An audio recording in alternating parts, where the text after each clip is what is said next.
Hi hello welcome to my YouTube channel. Today topic என்ன பார்த்தீங்கன்னா, முயல்களும் தவளைகளும் நீதி கதைகள். அதுக்கு முன்னாடி ஒரு ஆன்லைன் அப்ளிகேஷன் பற்றி பார்க்கலாம் வாங்க. அப்ளிகேஷன் நேம் பார்த்தீங்கன்னா Buymode e shopping. This video sponsored by Buymode shopping app.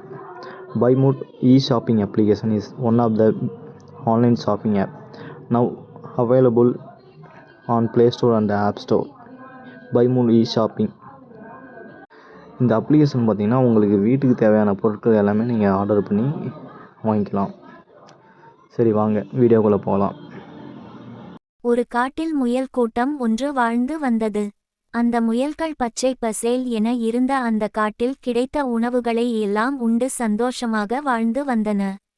அவர்களுக்கு அங்கு சுலபமாக சாப்பிட உணவு தினமும் கிடைத்து கொண்டிருந்தது. திடீரென்று கோடைக்காலம் வந்தது. கோடை கால வெப்பம் அதிகமாக இருந்ததால் அங்கே பச்சை பசேல் என இருந்த புற்கள் எல்லாம் கருகி பாலைவனம் போல் தோற்றமளித்தன.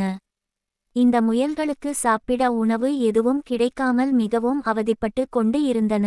அங்கே வேட்டை நாய்கள் இந்த முயல்களை அங்கேயும் இங்கேயும் பதுங்கி வேட்டையாட காத்திருந்தன. அந்த வேட்டை நாய்களைக் கண்டு இந்த முயல்கள் பொந்துக்குள்ளே ஒளிந்து கொண்டு வெளியே வரவும் முடியாமல் தவித்து கொண்டு இருந்தன. உணவு இல்லாமல் மிகவும் கஷ்டப்பட்டன. எவ்வளவு நாள் தான் இப்படியே பொந்துக்குள் ஒளிந்து இருப்பது, நாம் ஏதாவது செய்ய வேண்டும் என்று எல்லா முயல்களும் கூடி பேச்சிக்கொண்டு இருந்தன. அப்போது ஒரு முயல் சொன்னது, கடவுள் நம்மை பலவீனமாக படைத்து விட்டார். எல்லா விலங்குகளும் ஏதாவது பிரச்சனை வந்தால் தங்களை காப்பாற்றிக் கொள்ளும் அளவிற்கு பலம் உடையதாக இருக்கின்றன. ஆனால் நாம் என்ன ஒரு பிரச்சனை வந்தாலும் நம்மை காப்பாற்றிக் கொள்ள முடியாமல் பலவீனமாக இருக்கிறோம். கடவுள் ஏன் நம்மை இப்படி படைத்து விட்டார் என்று குறை கூறிக்கொண்டே இருந்தது. அப்போது மற்றொரு முயல் சொன்னது, என்னால் இதற்கு மேல் இதை பொறுத்து கொள்ள முடியாது. பசியினாலும் இந்த வேட்டை நாய்களை பார்த்தும் பயந்து ஒதுங்கி வாழ்வதை விட சாவதே மேல்.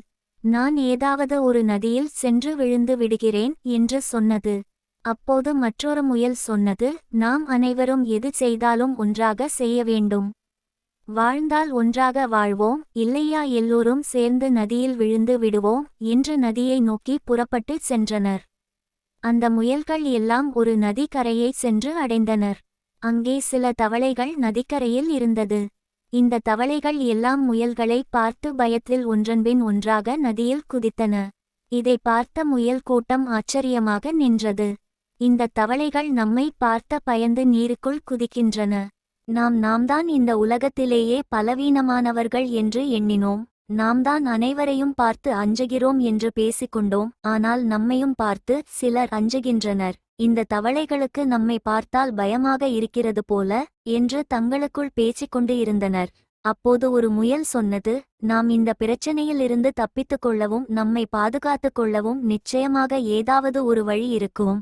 நாம் அந்த வழி என்ன என்று கண்டுபிடிப்போம். இந்த நதியில் விழுந்து நம் வாழ்வை முடித்துக் கொள்வதை விட என்ன பிரச்சனை வந்தாலும் எதிர்கொள்வதே மேல் என்று கூறிக்கொண்டு உணவு தேடி வேறு இடத்திற்கு திரும்பின. நீதி: வாழ்க்கையில் என்ன பிரச்சனை வந்தாலும் அதை தைரியமாக எதிர்கொள்ள வேண்டும். எந்த தவறான முடிவும் எடுக்கக்கூடாது.